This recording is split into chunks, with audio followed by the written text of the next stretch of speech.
Hello friends, I am Andrea Lake and I am going to walk you through the process of putting together this layout with the Vintage Christmas collection by Arden Creative Studio. I used papers from both the 12 by 12 paper pad and the 8 by 8. I used a couple of die sets. One is the Counting Days and then the Happy Holidays for a title. There are some other elements, and there are a few steps that I had to do off camera, like all of the fussy cutting that you see happening. Now we're using a large photo for this layout, so it is a 9 by 7 approximately. I wanted it to fit in between those beautiful trees from that fussy cut, from that page that I fussy cut. This is going to be an interactive layout, and as much it really hurt, I have to admit, it was difficult making the decision of covering that pattern from that paper, but I had to do it to achieve what I wanted to do. So, a 12 by 12 paper, green pattern will be our main background, and we're going to get a frame from it. Then I cut a smaller piece. I fussy cut those trees. That's a third page. And then I'm going to use my photo and I'm going to make it a pocket. And then I'm going to use this page from the 8 by 8 paper pad that matches those trees. It's the same pattern from the trees that I did fussy cut. And that is where my journaling is going to be. So that photo, and you see me moving my hands there and explaining, there has to be, once I put my photo, I have my fussy cut page with the trees, beautiful, beautiful pattern, and it's framing my photo, but then the page looked too blocky and it was not, it wasn't looking that great. So then using the photo as a pocket was great. It gave me the option or the opportunity to add more layers to the page, and then built on top, I was able to also build on top of those of that layer with the journaling card. So let's start putting it all together. I added double-sided tape on the left, bottom, and right edges of my photo to make it a pocket. I'm using a T-ruler here to make sure that the photo is straight on the background. I did add also off camera machine stitching around the edges of that background page. And then some foam adhesive behind this fussy cut page. This is, I am not sure if you're familiar with my style, but one thing that I do the very first thing that I do every time I receive a new collection or I buy a new collection is I look for papers that I can fussy cut. I look for patterns and shapes that I can fussy cut. And that was the moment I saw that page, I knew that that's what was going to happen. So the the entire design of this page was based on, and the idea of printing a large photo came from having that page already fussy cut. All right, moving forward, I am working on die cutting using my metal dies and die cutting some pieces.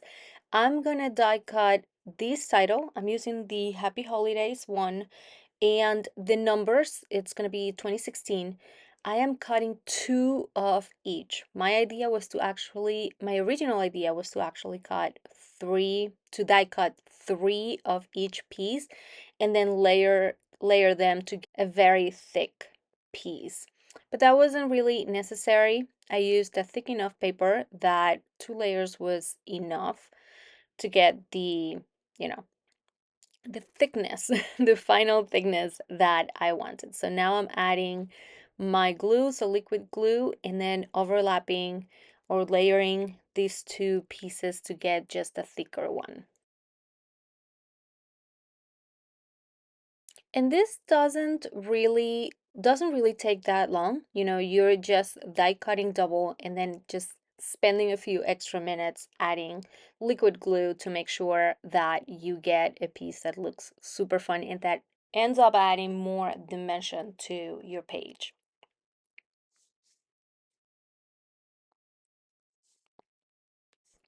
And I did the same thing, as I said, I did the same thing also with the numbers. So you have two layers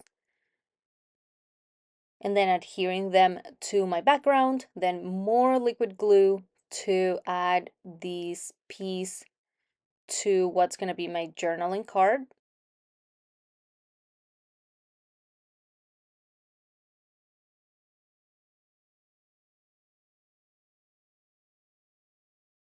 And then you can see I adhered the title on the space or where I noticed I had the most white space on my photo.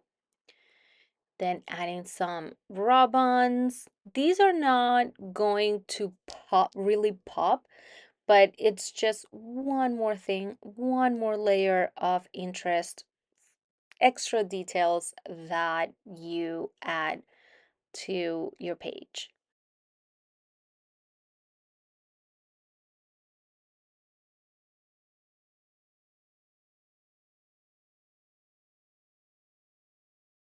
And then I needed to add that final detail on the background. So a little bit of color that pops and that somehow also indicates that that is a piece that I can move.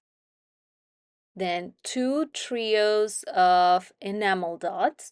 And you'll see me normally I will do at least, let's say, three trios, or I will play with the visual triangle and adding more than just two clusters or two sets of embellishments. But then what I played with was the photo. There was no really space around the photo for me to add enamel dots that would make sense. So I used that. The real trio here is the entire cluster. So you have the 2016, the Happy Holidays, and then the photo would act as the last one. So for the card, I went and ooh, now that I'm seeing those lines, they're not really straight, but it's what I was going for. Yeah, and in the end, once all the journaling is done and you're done writing it, you don't really notice how, ugh, I don't want to say how bad it is, but how imperfect it is. You could use the same T ruler that we used to um, align the photo. You can use it here to trace your lines, but you see, you cannot really notice. And then that's it, guys. Your interactive page is completely done. It depends on when we are crafting, it's all about doing and implementing the techniques that you like. If you like fussy cutting, which is my case, I knew I had to fussy cut that page and then create my design around that. So I hope you enjoyed the video. Please let me know if you have any questions. Once again, this was the Vintage Christmas collection by Arden Creative Studio. I hope you have a wonderful rest of your day and I'll see you next time. Bye bye.